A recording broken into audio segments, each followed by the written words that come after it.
last video on Laplace transforms, and I would be taking the Laplace transform for systems of first order differential equations.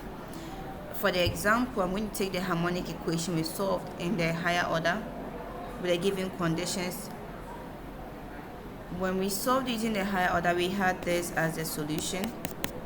When we use the Laplace, we still had the same solution. So the question is, how do I transform this to a system to solve? You realize, you would remember how to reduce a higher order to systems of equation. That is what I'm going to do. And so I'll set some x1 to x, and I'll set some x2 to the first derivative of x. If I differentiate this once, I'm going to get x prime. If I differentiate this, I'm going to get x prime prime, which is equal to, so this is equal to the same as x2, and x prime prime from the differential equation, let me write it here, is given as negative of omega of x. So it means negative omega of x1, because x is the same as what? x1. So I can write my system out, my new system of equation, as x1 prime, x2, this is equal to x2, this is equal to negative w2, x1. And then the conditions given. For the conditions given, you realize that since if I want x of 0, it's the same as x1 at 0. If I want x prime at 0, it's the same as x2 at 0. And so it means x1 at 0 is given as x0, and then x2 at 0 is also be given as x1. This is a new system of equation to solve. If I want to solve this using the usual system approach, I'll have to write this in a matrix form. Matrix is going to give me some 0x2, negative omega square 0 of x1 and then x2. Now this is a homogeneous system, and so you can solve using the eigenvalue problem. Find the eigenvalue, find the eigenvectors, and then you can use your MOU.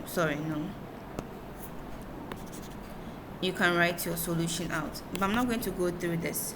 I'm going to use Laplace on the system.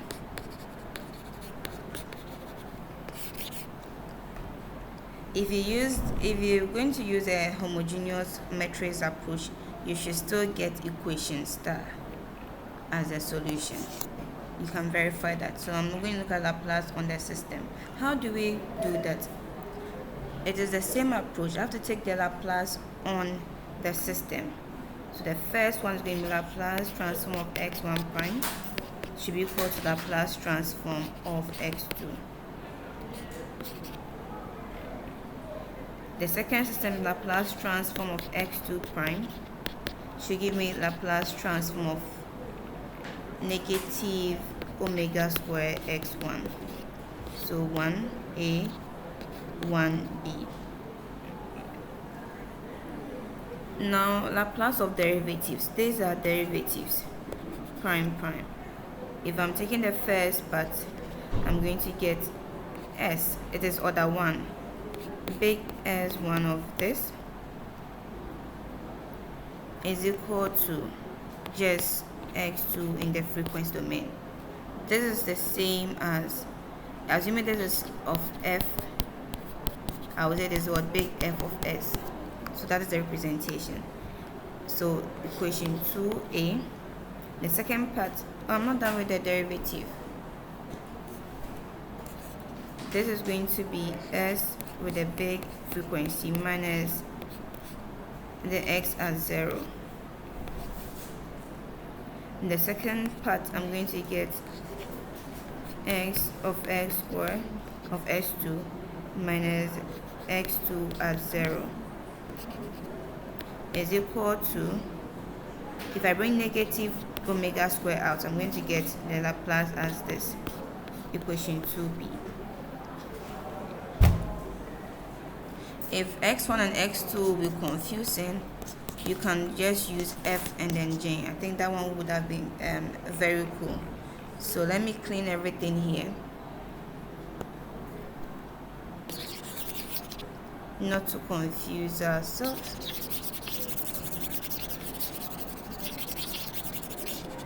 With the x1s and x2s. Okay, so I'm going to assume that my system is of the form f prime is equal to f2, and then j prime is equal to negative omega square f. So it means G2 is f2 is going to be my G.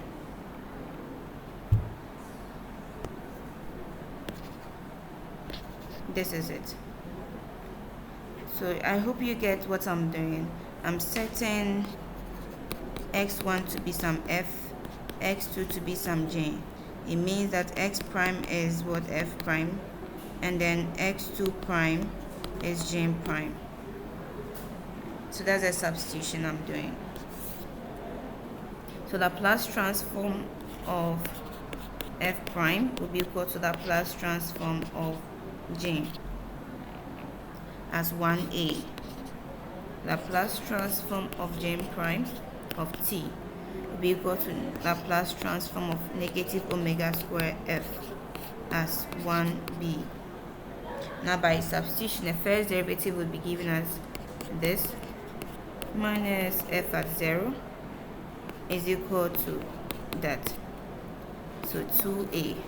The Laplace transform for the second system is going to be, it is just the first order, so this minus g of 0 is equal to negative, this is a constant, and so I have that 2b. This is the Laplace transforms. Now what do you do next? You group like terms. If I'm grouping like terms, it means I'm bringing the frequencies at one side and the remaining terms on the other side. So I have this, the frequencies will be equal to f at 0. And then I'll have the second part as, so let me just arrange them properly to make it easy. I have omega square of this plus the frequency that equals to g of 0. So 3a, 3b. So it means I'm focusing here. What do you do now? We must solve for f of s and then g of s.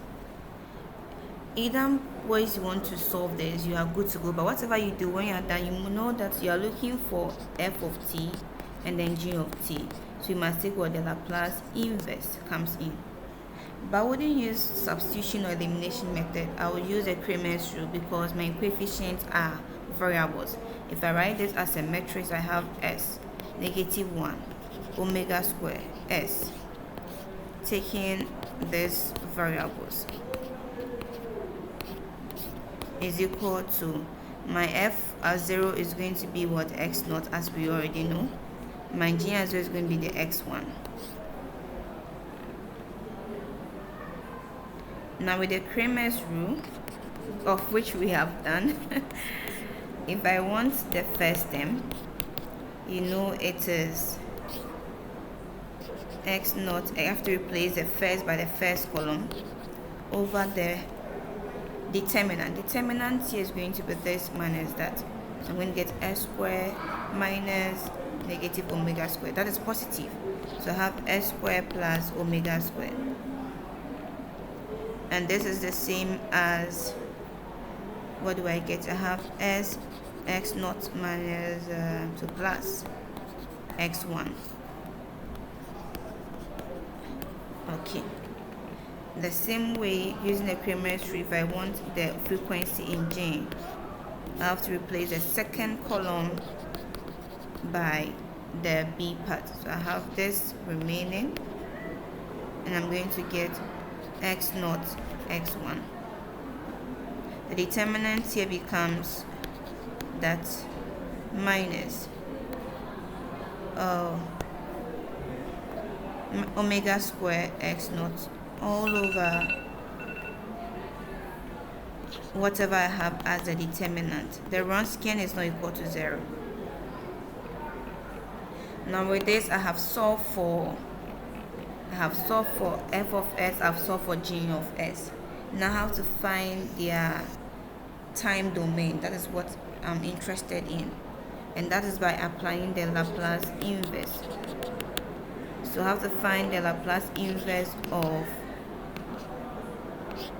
big F of s against Laplace inverse of g of s. So let's do that quickly. I had f of s giving me, what did we get for that? We had some s x naught minus x1 over s squared plus omega squared. I hope that is correct. Let me move up a bit. Yeah, oh, it is plus. Okay, so it is plus here. And so Laplace inverse of this is equated to Laplace inverse of all the terms I have here. So question is, are you going to use partial derivative, or you can quickly check whatever is happening here? You know, I can split this into 2 and have it as x naught as a constant.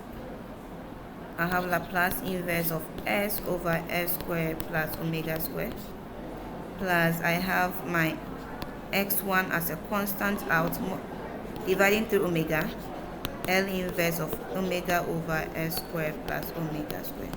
Because of the identity, I know I would expect. Laplace inverse of this is just simply reduction to the time domain. So I have x naught, this is cos omega t, plus x1 over omega, this is sine omega t. And that is it for the first system. This is the same as what x1 of t is equal to whatever I had here. Now what about the second part, the coupled? I had big G of s to be x1 minus omega square x naught all over s squared plus omega squared. And so Laplace inverse of this would be x1 out, Laplace inverse of s over that, then minus this whole things are what? They are constant, but I can just bring one of it out. So I can have the omega out here of s squared plus omega squared.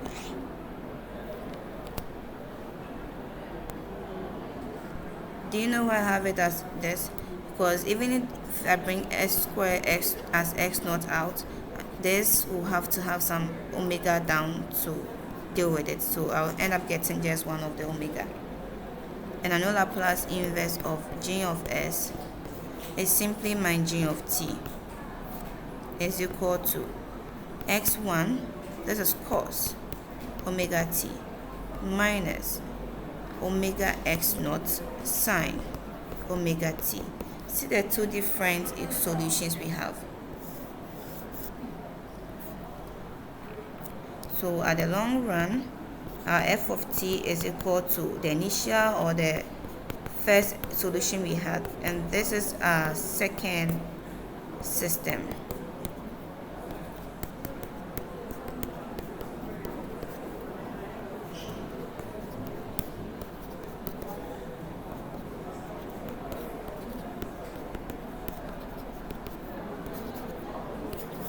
What can we say? What are the differences? The difference has to do with the coefficient of the solutions, and then you are good to go.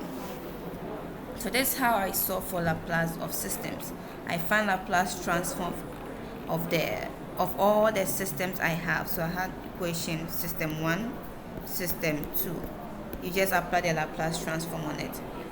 And then let me quickly say this. In finding the inverse, if there's no smart way to do this, you know you have to use what? The partial fractions. So let me test for which of the solutions. Let me test for this GT using partial fractions if I'm going to get what I have here.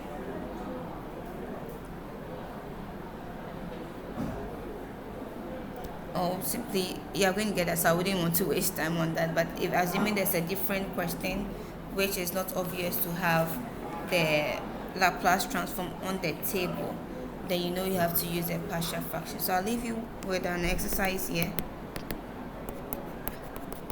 Find the Laplace transform on this system, x plus y, and negative x plus 1, let's make it negative, and then y prime to be equal to 2x.